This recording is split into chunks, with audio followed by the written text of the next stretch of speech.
Hello students, good afternoon and welcome my science period. Last period हम देख रहे थे 12th chapter air water and weather. Okay, I think मैंने सभी points जो है वो मैंने आपको एक्सप्लेन किए हैं।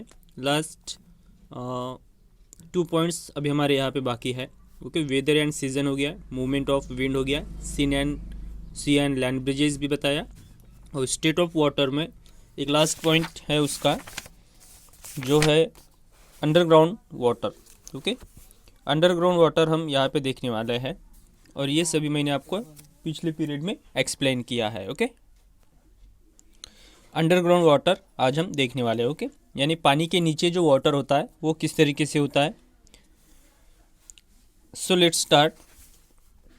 When water falls back to the earth as precipitation, it may collect in the oceans, lakes और रिवर्स, और it may end up on land. Okay, हमने देखा है कि बारिश किस तरीके से होती है, यानी क्लाउड किस तरीके से बनते हैं। यहाँ पे देखिए कि लैंड पे जो वाटर है उसी का वाटर वेपर क्रिएट होता है, वाटर वेपर बनता है। और वाटर वेपर क्यों बनता है? क्योंकि सूरज की रोशनी उसको हीट कर देती है। ओके, सूरज से जो गर्मी आती है उस गर्मी से हीट क्रिएट होती है और पानी की भाप बनती है, वाटर वेपर बनता है। और हीट एयर जो है, ये हीट एयर हल्की होने की वजह से ऊपर की तरफ उठती है, और ऊपर की तरफ उठने के बाद क्या होता है, ये खुले आसमान में चली जाती है, और वहाँ पे कूल एयर के साथ कांटेक्ट में आने के बाद, यानी ठंडी हवा के संपर्क में जब ये गर्म हवा आती है तो उसका वाटर ड्रॉप्स में कन्वर्शन होता है। और वाटर ड्रॉप्स में कन्वर्शन होने के बाद जो छोटे स्मॉल ड्रॉप्स होते हैं, वाटर ड्रॉप्स होते हैं, वो बिग साइज में बदल जाते हैं और एक क्लाउड को क्रिएट करते हैं। भी क्लाउड को क्रिएट करने के बाद देखिए कि ये फिर से वापस धरती पर ही वापस आते हैं। ओके, फिर water falls back to the earth, यानी पृथ्वी पे बारिश जो होती है वो फिर से जो वाटर है जिसकी भाप बन के चली गई थी वो फिर से रिटर्न पृथ्वी पर ही आता है। It may collect in the oceans, और वही पानी समंदर में, झीलों में, नदियों में कलेक्ट होता है, या फिर लैंड पे ही एंड होता है। ओके, इनमें कलेक्ट होगा, नहीं तो फिर ज़मीन के अंदर वो चला जाएगा। On land it may soak into the earth and become part of the ground water. Okay, जो पानी अभी झीलों, नदियों या फिर समुंदर में है वो तो कलेक्ट होगा ही, लेकिन इनके अलावा भी ज़मीन के अंदर जो पानी चला जाता है ज़मीन उसे सोख लेती है। ओके, वो पानी ज़मीन के अंदर चला जाता है, and this is ground water, वो ज़मीन के अंदर का पानी है। Okay, and that plants and animals use, और उसी ज़मीन के अंदर गए हुए पानी का यूज़ एनिमल्स और प्लांट्स करते हैं। यानी प्लांट्स के लिए जो वाटर अंदर से जो आता है वो ज़मीन के अंदर से ही मिलता है। एनिमल्स और प्लांट्स उस ग्राउंड वाटर का यूज़ करते हैं। So there is a large storage of underground water, यानी अंडरग्राउंड वाटर अगर देखेंगे हम तो ये लार्ज स्टोरेज है। ओके, ज़मीन के अंदर ऐसा बहुत वाटर आपको मिलेगा। Okay, lots of, so large storage of underground water. Underground water जो होता है वो लार्ज स्टोरेज होता है, ज़मीन के अंदर होता है। ओके, अब ये किस तरीके से होता है देखिए। Hard rocks under the ground have spaces that contain water. Okay, ज़मीन के अंदर हार्ड रॉक्स होते हैं, चट्टानें होती है बड़ी बड़ी, इन चट्टानों के बीच बहुत सी स्पेस होती है जहाँ पे ये जो वाटर है ये होल्ड होता है। ओके, अंडरग्राउंड वाटर कहाँ पे होता है? जहाँ पे चट्टानें होती है, हार्ड चट्टानें होती है, बड़ी बड़ी चट्टानें होती है, उसमें स्पेस होती है, उस स्पेसेस में ये जो वाटर होता है ये होल्ड होता है। This are the sources of water for wells and springs, और ये वाटर किसके यूज़ में आता है देखिए, यानी किस तरीके से इसको बाहर निकाला जाता है। वेल्स एंड स्प्रिंग्स मतलब कुहा या फिर आप बोरवेल जिसे कहते हैं।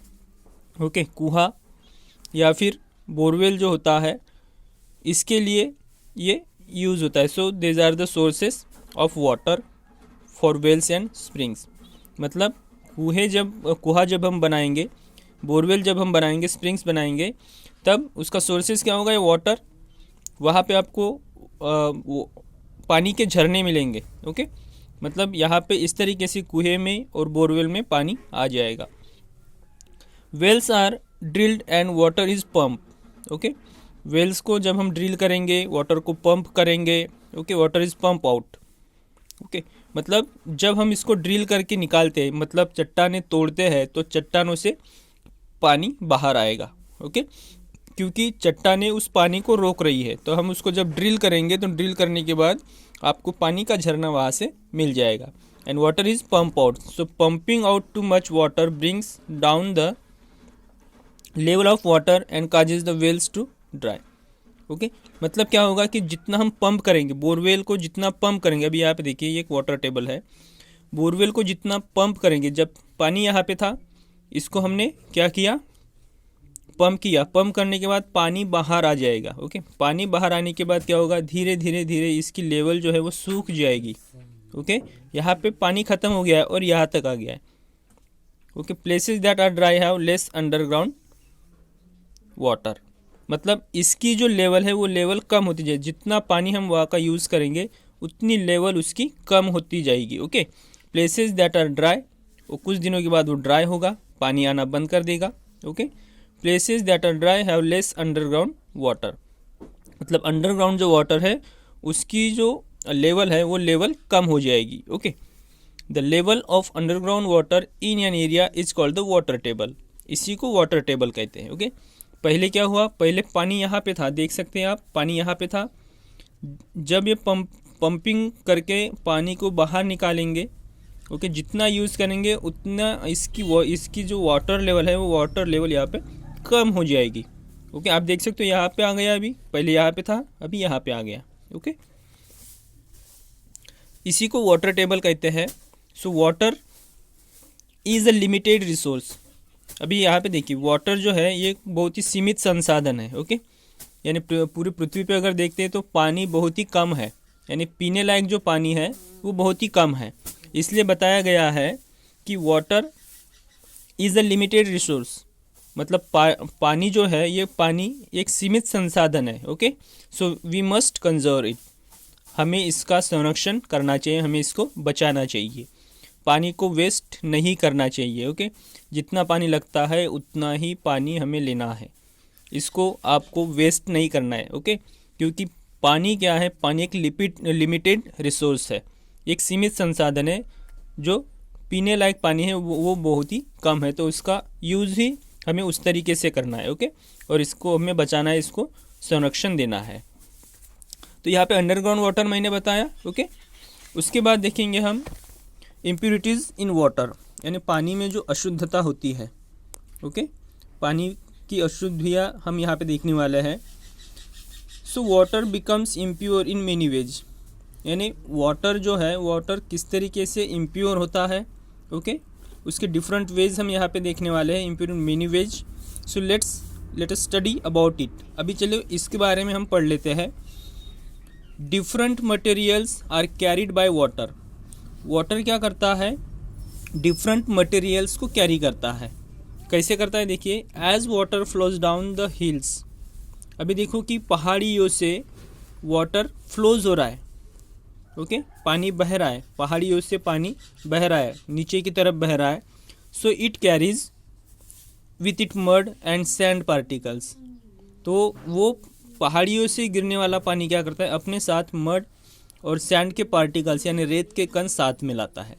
Okay, with it mud and sand particles, दस वाटर बिकम्स इम्प्योर, यानी इससे क्या होगा, ये जो वाटर है, पहाड़ियों से गिरने वाला जो पानी है, ये इम्प्योर हो जाएगा, एक अशुद्ध हो जाएगा, क्योंकि उसके साथ मड है। ओके, सैंड के पार्टिकल्स है, इसकी वजह से ये वाटर क्या हुआ, इम्प्योर हुआ। ओके, इसके बाद एक लास्ट देखिए, many materials dissolve in water, water में ऐसे बहुत से मटेरियल्स हैं जो डिसॉल्व होते हैं, जो घुल जाते हैं पानी में। ओके, अभी वो कौन से देखिए, सम मिनरल्स लाइक शुगर और कॉमन साल्ट। ओके, मतलब पानी में घुलने वाला मिनरल्स लाइक शुगर है और साल्ट है, ये क्या होते हैं, ये पानी में घुल जाते हैं। Okay, and a number of chemicals dissolve in water, sugar और साल्ट के साथ साथ कुछ केमिकल्स है जो पानी में डिसॉल्व होते हैं, जो घुल जाते हैं, पूरी तरीके से घुल जाते हैं. Okay, so when it rains on the mountains, okay, when it rains on the mountains और हिल्स, जब माउंटेन्स पे, ओके, पर्वतों पे या फिर पहाड़ियों पे जब बारिश होती है, ओके, ये बारिश होने के बाद वहाँ पे पानी स्टोर नहीं होता है. ओके, वहाँ से पानी फ्लोज होता है, बहता है. The water flows down and it carries with it some minerals and dissolve impurities. Okay, मतलब माउंटेन्स में, हिल्स में जब वाटर फ्लोज होता है तो वाटर फ्लोज होने के बाद ये बह रहा है. बहने के बाद ये अपने साथ क्या करता है, मिनरल्स जो उसमें घुले हुए हैं, डिसॉल्व हुए हैं, उन सभी को अपने साथ लाता है और इसी से पानी में अशुद्धियाँ होती है. ओके, समझ में आया? इसी में पानी में अशुद्धियाँ होती है. तो इस तरीके से impurities in water and underground, ये दोनों पॉइंट यहाँ पे एक्सप्लेन हो गए हैं. ओके, तो यहाँ पे आपका चैप्टर भी एंड होता है. कुछ कीवर्ड्स और लुकिंग बैक हम देखेंगे. कीवर्ड्स देखिए, इवेपोरेशन. इवेपोरेशन क्या होता है? A process in which water is change into vapour. Okay, मतलब a process in which water change into vapour, मतलब पानी का भाप में परिवर्तन होना. ओके, पानी का भाप में परिवर्तन होना, this is called a evaporation, जिसे हम बाष्पीकरण कहते हैं. ओके, उसके बाद कंडेंसेशन है, the process of changing gases matter into liquid और सॉलिड. ओके, कंडेंसेशन, संघनन जिसे कहते हैं. The process of changing gases, मतलब गैसेस का गैसेस मैटर इनटू लिक्विड और सॉलिड, गैसेस को लिक्विड और सॉलिड में चेंज करना, this process is condensation. Then what is fog? So droplets of water vapour suspended in air near the ground.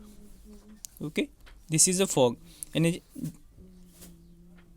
जमीन के नज़दीक में जो वाटर वेपर होते हैं, droplets of water vapour. Okay, water vapour के जो छोटे छोटे ड्रॉपलेट्स होते हैं, so this is a fog.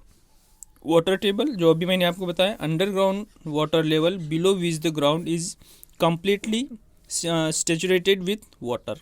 Okay, मतलब अंडरग्राउंड वाटर किस तरीके से होता है ये मैंने आपको भी एक्सप्लेन किया था. उसके बाद लुकिंग बैक देखिए, the layer of air around the earth is called the earth atmosphere.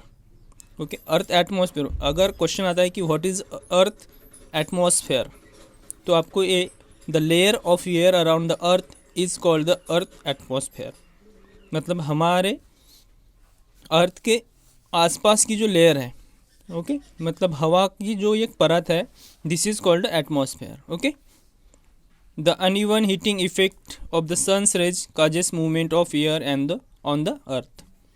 Then weather describes the conditions of air at a particular place and time. Water evaporates from water bodies like rivers, lakes and oceans all the time due to the heat from the sun. Water evaporates कब होता है ये मैंने आपको बताया था. Okay, या और कहाँ से होता है ये भी बताया था. The process of water changing into vapour is called evaporation, जो अभी मैंने ऊपर बताया था, evaporation. The process of vapour changing into liquid is called condensation, ये भी हो गया है. उसके बाद rain is the main source of water.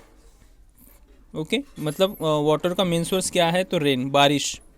उसके बाद water is limited resource, we must conserve it. Okay, पानी एक सीमित संसाधन है जिसका हमें संरक्षण करना चाहिए. तो इस तरीके से आपका चैप्टर भी यहाँ पे एंड होता है. क्वेश्चन आंसर हम नेक्स्ट पीरियड में देखेंगे. ओके, और सेकेंड पीरियड आज आपका फिर मैथ ही होगा. ओके, पिछले पीरियड में जैसे मैंने बताया उसी तरीके से. तो आज हम रुकेंगे यहीं पे. Goodbye, take care.